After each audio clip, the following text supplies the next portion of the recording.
आज का हमारा विषय है मूर्ति का भगवान और जिंदा भगवान।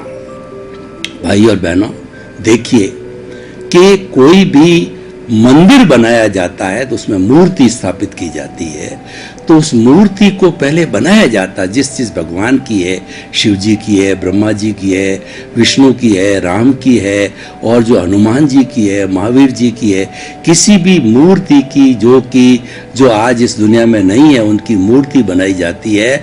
और शिल्पकार उस मूर्ति अनगढ़ जो है पत्थर को गढ़ के और उसकी मूर्ति बनाता, उसका रूप देता, उसको स्वरूप देता है। और जब उसको मूर्ति को मंत्रोच्चार करके, विधिवत रूप से कार्यक्रम रख के, मंत्रोच्चार करके, शुभ जो है वो नक्षत्र के अंदर और शुभ राशि के अंदर जब उसकी प्राण प्रतिष्ठा की जाती है, उसके बाद वह मंदिर कहलाता है। और हम उसको जिन बिंब समझ करके और रोज उसकी पूजा करते हैं, अर्चना करते हैं, और जो है प्रतिदिन के जो क्रियाकांड है हम करते हैं प्राण प्रतिष्ठा के बाद के अंदर। मूर्ति में हम ये मान के चलते हैं कि मूर्ति में प्राण प्रतिष्ठा हो गई और वो मूर्ति का भगवान बन गया। तो हमारी दृष्टि के अंदर ये मूर्ति का जो भगवान है ये रिलेटिव धर्म है। हमारा आत्मविज्ञान कार्यक्रम किसी भी धर्म की अवहेलना नहीं करता, किसी भी क्रियाकांड को गलत नहीं बताता, रियल रिलेटिव का फर्क आपको बताता है और आपको निर्णय करना है। रिलेटिव धर्म भी अच्छा है, रिलेटिव धर्म से पुण्य का बंध होता है और पुण्य का बंध हमें अगली गति के अंदर मनुष्य गति या जो है हमको देव गति में ले जाता। अधिक अगर हमारे पुण्य है, बहुत ज्यादा बंध किया है, तो हमको देव गति में ले जाता है। और देव गति जो है वह कम से कम 10,000 साल की होती है। अधिकतर जो है हाईएस्ट आयु है वह 33 सागरूपम की है। 10,000 साल भी माने जो कैलकुलेटिव है, तो 10,000 साल में हम कितने जन्म लेंगे। और अक्रम विज्ञान ये कहता है ये 250 वर्ष तक ही चलेगा। ये जो है लिफ्ट है, ये हाई जंप है और अत्यंत पुण्यशाली जीवों को मिलता है। और ये जो है रियल कहना चाहिए, ये धर्म का रियल स्वरूप है। ये शुभ भावों से शुद्ध भावों में जाता है, रिलेटिव से रियल में जाता है। और शुभ भाव भी अच्छे हैं, वो टाइम कंज्यूमिंग है। अगर आपको शॉर्टकट से जाना है, जल्दी जाना है, तो आप जो है अक्रम विज्ञान को अपनाइए।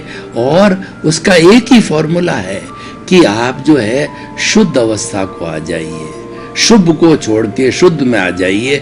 शुद्ध अवस्था होती है वह हमारे रियल से जुड़ी हुई है, आत्मा से जुड़ी होती है, वह जो है अविनाशी तत्व से जुड़ी हुई होती है। इसीलिए वो अविनाशी का जो है वो हमारी भाव सत्ता हो जाती है, आत्मा की भाव सत्ता।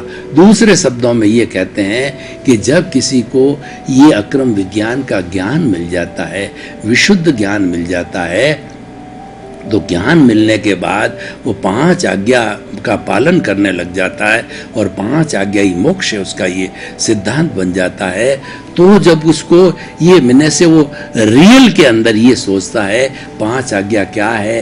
पहली तो है रिलेटिव, दूसरा है रियल, तीसरा है कर्ता व्यवस्थित शक्ति, और चौथा जो है संभाव, और 5वां है जागृति है। तो हम रियल और रिलेटिव के हिसाब से रियल के अंदर शिफ्ट हो जाते हैं। सीधे हम जो रिलेटिव को छोड़ देते हैं। रिलेटिव जो जितनी भी मन वचन काया से जुड़ी हुई जितनी भी धार्मिक क्रियाएं क्रियाकांड हैं वो भी अच्छे हैं, वो रिलेटिव धर्म है। और रिलेटिव धर्म से जो है हमको पुण्य की प्राप्ति होती है। और मन वचन काया से मुक्त ऐसा में शुद्ध आत्माओं, सीधा आप शुद्ध आत्मा के साथ जुड़ते हैं, उसकी भाव सत्ता के साथ जुड़ते हैं। और वह ज्ञान लेने के बाद में वो भाव सत्ता पैदा हो जाती है, वो हमारी प्रज्ञा की सत्ता है।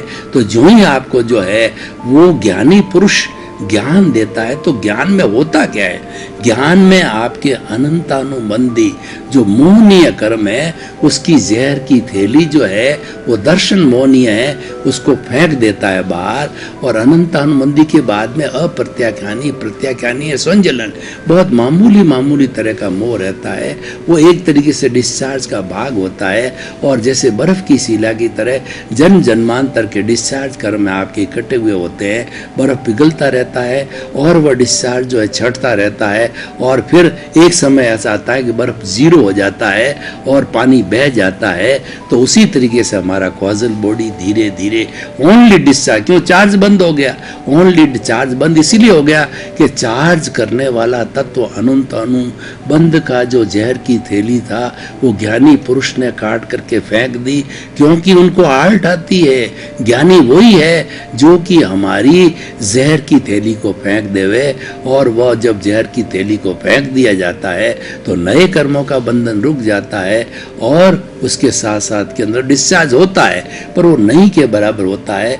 नए कॉजेज जो है बहुत मामूली पड़ते हैं, वो कोई खास नहीं होते हैं, वो आसानी से जो डिस्चार्ज की तरह ही वो समाप्त हो जाते हैं। तो भाई और बहनों, इस तरीके से जो है हम जो है वो ये बता रहे हैं कि जो भीतर का भगवान, जिंदा भगवान, वो जिंदा भगवान हमारे भीतर है।